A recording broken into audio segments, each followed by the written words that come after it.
Welcome back to Friday Night Live on this championship edition, this March 11th, 2011. I'm Mike Rickert alongside Tony and Senny as we wind down the winter sports edition of Friday Night Live, brought to you by Hy-Vee, making lives easier, healthier, and happier for the student athletes, coaches, officials, and teachers of Iowa's high schools. And in our Des Moines Imports radio studios, the largest selection of import brands under one roof, including Kia, Mitsubishi, Suzuki, and Saab. Des Moines Imports, one block north of I-8035 and Highway 141. We're 24/7 at DesMoinesImports.com. And, of course, our great Hy-Vee high school partners like Gillette, the best a man can get. Land O'Lakes, trust the name where simple goodness begins, and now available at your Des Moines area Hy-Vees. Wheaties, the breakfast of champions. Nestle's Candy with Butterfinger. Nestle's Crunch, Kit Kat bars, all available at Iowa Hy-Vees. And speaking of the breakfast of champions, the Davenport Assumption girls had a breakfast of champions last week, and their coach, Jennifer Goetz, is kind enough to join us on Friday Night Live. Thanks for taking time this evening, Coach. Not a problem. Well, Jennifer, the first question for me has to be, you won as a player and now as a coach. Which is more satisfying? Definitely as a coach. As a player, I didn't win. I didn't get a chance to win the whole thing. Well, that's right. My fault. That's all right. So it really motivated you, right? Definitely as a player. And that was probably easy for you in the locker room to say, girls, you don't want to have that feeling. I had it. Now go out and get one. Absolutely. You know, I know what that definitely feels like, to go all that way and to not finish the job. So it was good this time to actually get the job accomplished. You know, in each of the classes, the state champions were the top-ranked teams, and everybody expected more or less Martinsville, St. Mary's, OA, BCIG, and Des Moines East. But when it came to Class 3A, I thought it was wide open, and I told people, you know, every one of these teams in this tournament can win a state championship. So to win it means probably even more. That was an outstanding field of teams, and you went through some pretty tough competition beginning in day one with Sergeant Bluff Luton. Absolutely. I thought you know, I looked at all eight teams that were competing for the 3A title. I really thought there was, like you said, 6 to 7 teams that I thought could really pull it off. And I would barely put us into that mix. So we definitely played the best basketball at the end of the season, which is one of our team's goals. And we had a couple balls bounce our way, and just things fell our way, which is pretty fortunate. Well, you know, you need seniors and their leadership, and then you also need them to step up, and Melissa Youngblood definitely stepped up during the tournament. You know, she's a pretty special basketball player. She at the beginning of the year, she thought she could only do things offensively, and I kept challenging her that she could be game-changing on the defensive end as well. And I thought not only these 3 games up at Des Moines did she take over games offensively for us, I thought defensively she played her best 3 games of her season. And to watch a kid do that was pretty enjoyable. It really was, because she's an outstanding athlete, and she brought a pretty senior-driven attitude to us that past week. Yeah, you know, off the court you could see she's just a nice, easygoing young lady. I tell you what, there's a different facial expression on the court. There was no time for her to smile when she's on the court. It was very businesslike, and that was impressive. Melissa's she's a pretty focused young kid, and she has that attitude where she doesn't want to. She doesn't deal with many other people's attitudes or whatnot.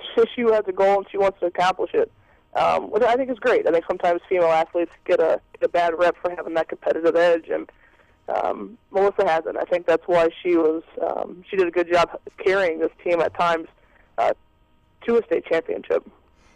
You know, this is you're saying carrying it, because when you look at your roster and who you've got coming back, there's a lot of developing going on as the season went on. Evidently, your coaching and your staff did a great job as they continue to get better. Talk about the underclassmen. You know, I started 3 sophomores, which those 3 sophomores, in my opinion, are 3 of the best sophomores in Class 3A. And they all 3 do things that complement one another, which I'm excited for the next 2 years with them. We have a junior class that's, you know, this junior class gets overlooked pretty well, I think. There's just so much talent coming back. And we're definitely going to miss our 5 seniors. There's no doubt about that. But it's kind of that reloading, you know, and next year's team will be different. And that's what makes coaching so fun, is that there's not going to be 2 years that are the same. They'll be different. Next year's team will do things better than hopefully this past year's team. And there'll be things that we'll have to improve on. But my younger class has an outstanding work ethic, and I'm very excited to see where they take us the next couple of years. Jennifer, coming down as a player and now as a coach, did that help you prepare what these girls were going to go through because you experienced it as a player, and sometimes coaches maybe never got that experience. Did that help you as a coach? Absolutely, it absolutely did because I had the state feeling, the state tournament feeling, and what I expected as a player. The other thing I think that helped a lot is just this was my first time, and it was so many of my kids' first time to be at the state tournament. Obviously me as a coach, them as a player, and I think I could relate to them in that aspect, and I think they understood things that I said. They're like, oh, maybe Coach does know what she's talking about. But I thought both of us, me and my team, I thought we both had an excitement and just a very joy to be there, and I thought that carried on. People who watched the game, my kids celebrated after all 3 games about the same. They were ecstatic to win the basketball game, and I love that about them. I really did. It wasn't. They weren't stressed. They didn't feel pressure. They just played the game of basketball, and that definitely was a big positive for us the whole week.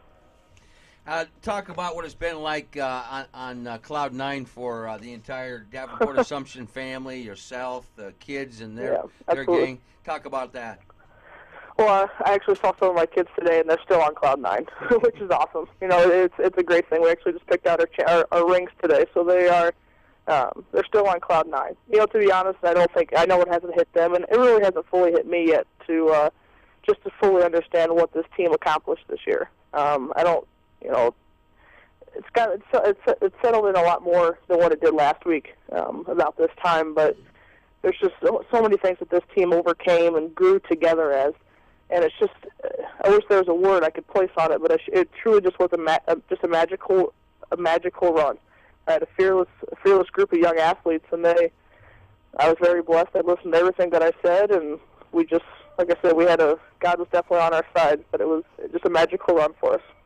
Well, Jennifer, I know we enjoyed watching you as a player, and it's still amazing to me because watching you play when you came down to Des Moines for Cardinal Stritch, who no longer exists as a school, but Exactly. to know that you were the all-time leading rebounder at that time, everybody was going, really? And that just showed your work ethic, and I'm sure some of that work ethic as a player you passed along to your kids as a coach as well. Yeah, I tried to. I thought it reflected. I thought my kids' toughness was a great. I did a good job of showing that, and that's what it's about. That's what I enjoyed so much, was just to watch them enjoy that experience. Because as a coach, I may never get this experience again. So I try to take all of it in and just be grateful for everything we had that week.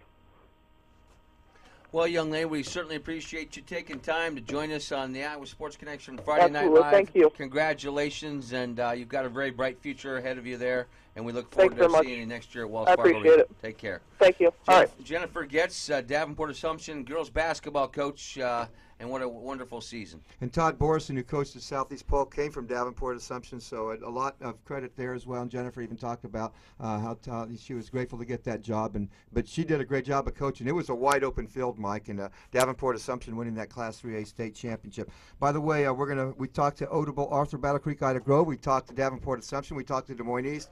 We were going to talk to Martinsdale St. Mary's, but the coach was not available because of commitments that he's had. So we did not overlook them. We just couldn't get Tim Baker on. All right. Well, when we come back, we'll go down to Wells Fargo Arena, get an update from that Class 2A state championship game as well. We'll be talking to Mike Ferlazzo. We'll be back on Friday Night Live on the Iowa Sports Connection radio and television network.